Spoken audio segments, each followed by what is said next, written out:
Welcome back to Yang Daily. I'll be your host, Alex Cheney, bringing you all the Yang news you need to live your life right. Got a bit busy yesterday, so today is another double-decker, and we've got some shocking new info and big strategy stuff to cover. It's going to be well worth the wait. Let's hit it. Fred wrote us a momentous article on the need for, essentially, UBI lobbyists. He points out that while getting rid of poverty and raising quality of life for the lower classes and all that are great reasons for doing UBI, they aren't reasons that are effective at moving the people in power to support UBI. Those people are the rich and the politicians, both of whom are primarily concerned with gathering power and influence. Politicians care little for the poor, who have low voter turnout and little money to donate. If we want to convince them to fight for UBI, the best way is to show them how it benefits them personally, which it does. UBI is literally good for everyone because it creates truly free markets and makes capitalism more effective.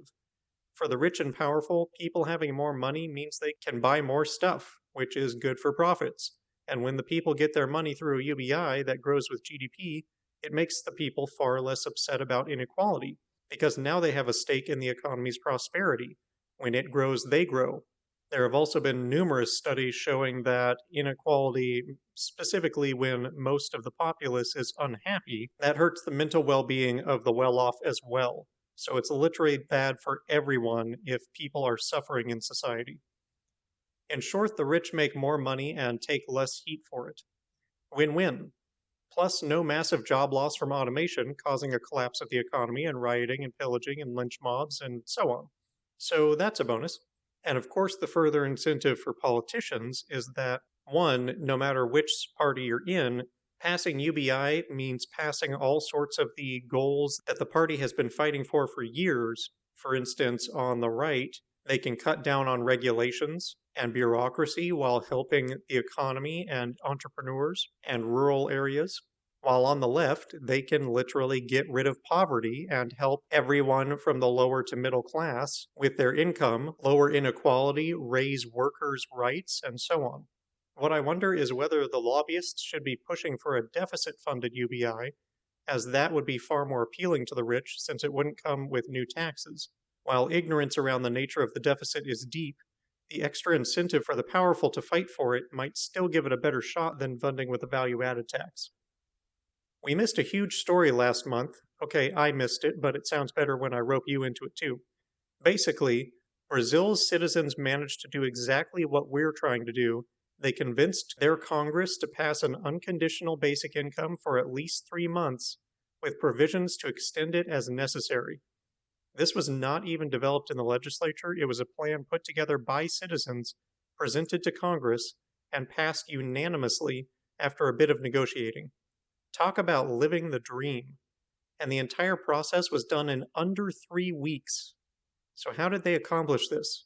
Well, they put together a coalition of 160 civil rights groups, comprising some 500,000 individuals and 3,000 social media influencers. The campaign then put together a detailed proposal and presented it to a few members of Congress, who turned it into a bill. I have to assume that their legislative branch operates much more competently than ours, but the part we need to focus on is the coalition. This is what we are missing. The Yang Gang alone are not likely to succeed. We've brought some people in from other groups, but not many and nowhere near the sort of coordination as Brazil. We should be fully coordinating with the entire Bernie movement, the Warren movement, and Harris and Tulsi and the Poor People's Campaign and every other progressive organization, even conservative organizations. We need to build these ties and quickly if we want to have the muscle to push this policy through while the iron is hot. This is why it's so vital that we all be reaching out to any organization that could help, which is dang near every organization because UBI has something to offer everyone. Brazil has shown us it's possible, gang. Let's make this dream a reality. The new unemployment numbers came in, adding another 3.1 million to the tally, which is now up to 33.5 million. But it's actually much worse, as the Washington Post Ipsos poll found that only 50% of those who recently lost their job have filed, meaning that the real unemployment number is more like 67 million. And economists at the Becker-Friedman Institute estimate that 42% of jobs are gone for good. 42%. Let that sink in. Furthermore, Politico estimates that enough people misreported themselves as employed but absent from work to push the actual unemployment number up another 5%. Oh, and they also note that demand will be suppressed for a prolonged period even after businesses reopen. Imagine that. If anyone is under the impression that the economy is going to return to normal, they are absolutely deluding themselves, head in the sand, fingers in the ears, massive denial style. What's very unfortunate is that those people are a large chunk of the population, including Republican lawmakers and our president, who are all playing make believe so they don't have to face reality, and they're punishing the rest of us for their immaturity. It falls to us to make them see that reality and react accordingly, whether they want to or not, because somebody has to be the adult in this situation. A list of people who will be advising Biden and the DNC on policy during the election have been released. It comprises 6 categories, which are education, economy, healthcare, criminal justice, climate change, and immigration.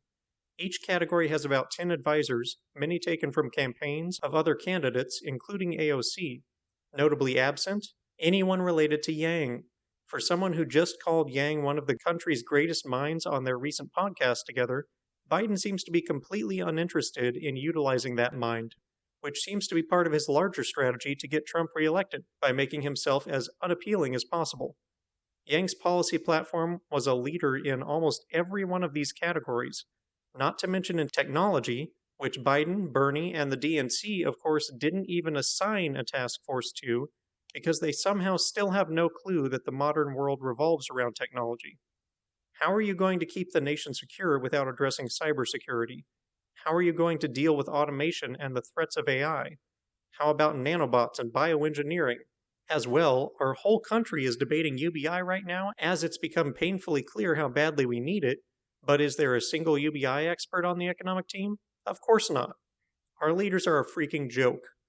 I can't believe Trump is going to force me to vote for these people. Humanity Forward has begun endorsing candidates for local office. They officially endorsed Suzanne Hugg for Arizona State House, Costa Constantinides for President of the Queensboro City Council, Jermaine Johnson for South Carolina State House, and Evan Lowe for California State Assembly. They are Yang Gang one and all and have now been vetted by Humanity Forward, so there's little doubt that these are people you'll want to throw your support behind. Just follow the Twitter link to find all of their Twitter accounts, each of which contains their website in the account description. Let's get these Yang Gang elected. Santa Clara County has approved a $900,000 program to provide a basic income to foster kids as they transition out of foster care. It would last for 1 year after their release and provide, you guessed it, $1,000 a month. The pilot program will be analyzed to provide data in the hopes of spurring other such programs across the world. It should come as no surprise that Giselle Huff and Scott Santons were integral to the creation of this program. Give them both a virtual high five. In case you didn't see it, Yang had another midweek special guest, Ian Brimmer, and it was a great conversation.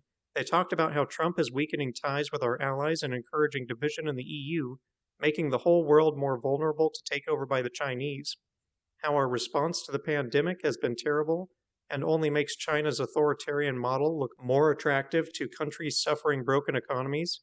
They talked about how the Bhutanese care more about well-being than GDP growth. What an idea.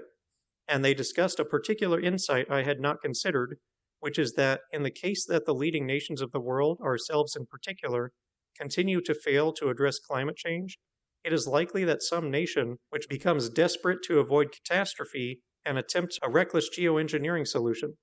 If you're not sure what that is, it's altering the climate by actively messing with it, either by sucking CO2 out of the atmosphere or reflecting sunlight or that sort of thing.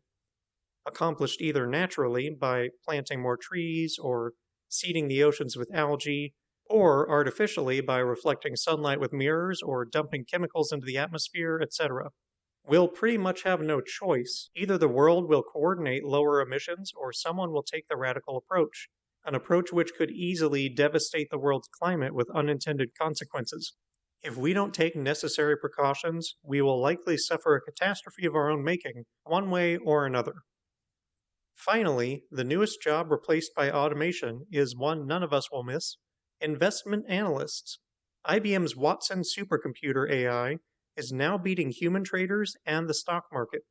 You know what this means, gang? We need a Yang Watson. Once he's on our side, we can fund a UBI through his options trading and distribute it nationwide. No bills needed. It should be easy enough. He loves logic and math, right? And that'll do it for today's Yang Daily. Contact and entice other civil groups to join us so we can be successful as Brazil was. Bookmark those unemployment stats for use in convincing Republicans that the economy needs stimulus. Thank Giselle and Scott for supporting foster youth.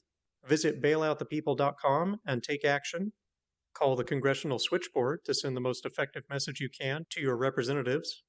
Help recruit burners and others to the cause and get everyone to sign the petition and join the UBI movement. Flood Congress and Trump with calls, tweets, and letters, but particularly 5 calls a day, using the Resist Bot or Income Movement as easy contacts below. If you need help, consult Humanity Forward, the Income Movement Aid Database, United Way, or the H3 podcast thread, and don't forget to Yang Daily.